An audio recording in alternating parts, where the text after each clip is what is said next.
Hello, welcome back to our video. Today I'm going to teach you how we can produce different outputs based on given condition, and that is by the use of if blocks and else blocks. So in programming, there is what we call if and else statements, wherein these statements will vary depending on the condition given by the programmer or even with the users. So let's start it with a plain code. Let's delete unnecessary code just to avoid confusion here. So take note, once again, I'm writing all my code inside the main function, or main method rather. Right, so let's say for example we are to declare an integer variable. Let's just give the identifier my number and assign the data, let's say for example numerical number 10, and end it with a semicolon. Alright, to do if else statements, so we just need to use this syntax, by the way. So we can write the keyword if and then followed by open and close parentheses, and then these will be followed also the opening and closing of curly braces, which indicates the block for the if statements. Alright, so let's write our condition in between the parentheses as parameters. So let's say for example, if the value being held by my number identifier is less than 10, so here we are going to use comparison operators, by the way. So less than symbol, let's produce the appropriate output if the given data is this. So if this condition here is true, that means the statements belonging to the if block will be executed. So let's just put here the output intended for this program. The value of my number is less than 10. Alright, so let's click build and run. By the way, let's just add another output here, because if this statement will not result to true, then the compiler is going to ignore this whole block and just proceed to the next line remaining within our source code. Alright, so let's just put something here. The program ended. Right, so let's click build and then let's click the play button.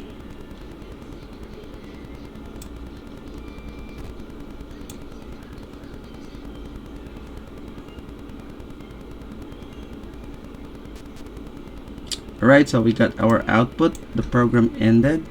So that means the condition is not true because 10 is not less than, the value being held by this variable is not less than the given condition here, 10. Alright, so therefore this makes the statements false. So it ignored the whole block and then proceeded to reading the statement that is written in line number 19. Alright, so because the statement, or I should say the condition, is false and it's not true. So if we are to change the comparison operator here into double equal sign, this means equal to, by the way.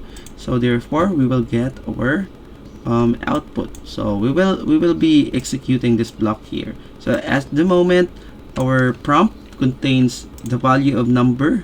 My number is less than 10, which is it will make us illogically incorrect, I mean.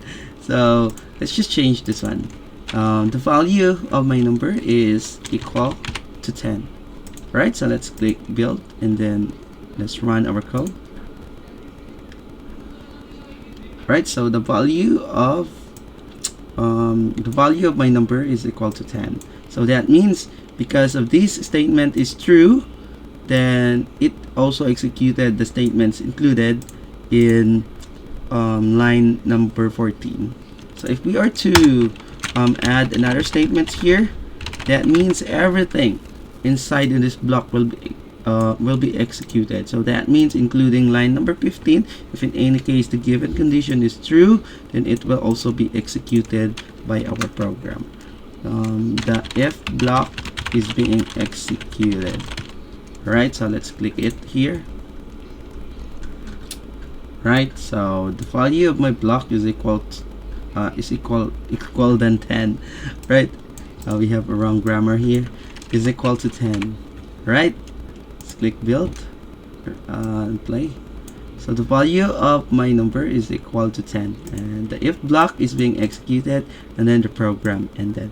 Alright, so what if we are to change the value of our variable here?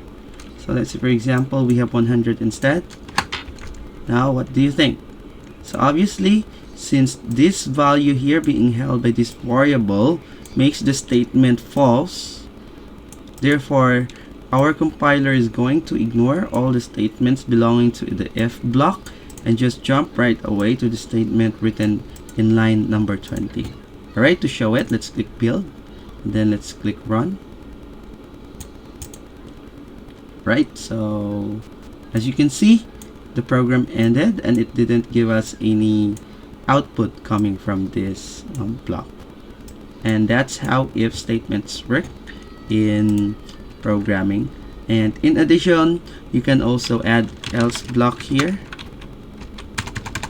Else block contains statements that are going to be executed if in any case the given condition is not true. So let's say, for example, let's add here system.out.print. Let's give a prompt here. So this is a whole block, by the way. So anything you're going to write here will be executed so long that the condition given inside the if statement block is false. So the condition is not true, right? So let's see, let's click build, and then let's click run. Alright, so we got the condition is not true and the program ended. That is because, as you can see, obviously the numerical data being held by the my number identifier variable is 100, which is not equal to 10, and that makes the condition false. Alright, therefore the compiler once again ignored this block and then jump right away to the else block, executing whatever statements inside. Alright, so to prove that it's going to execute everything that is inside the else block, let's just add another operation. Let's say, for example, we are to display another output. The else block is being executed. Alright, so let's click build and then run once again.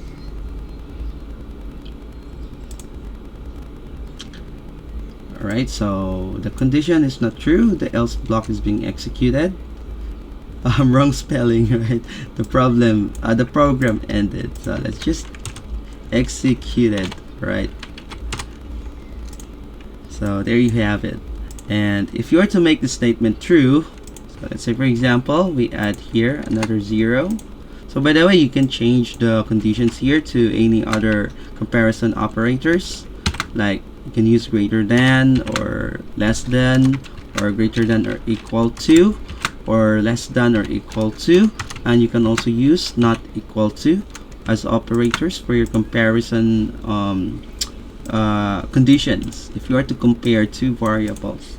Alright, so if it happens that this statement is going to be true, then it's going to execute the data, the statements inside the if block.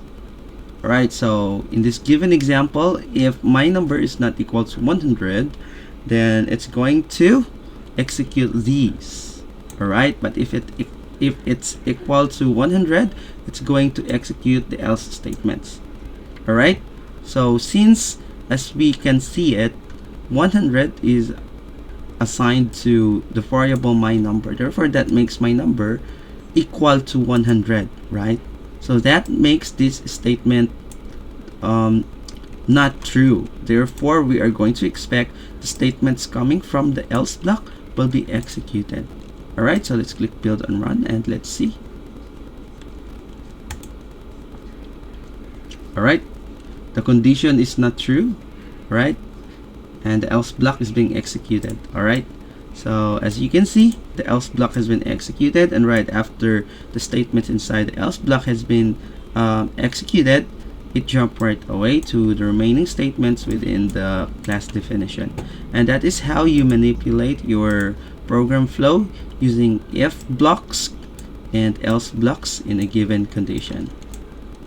If you have any questions, kindly comment in the comment section, and let's proceed to the next video.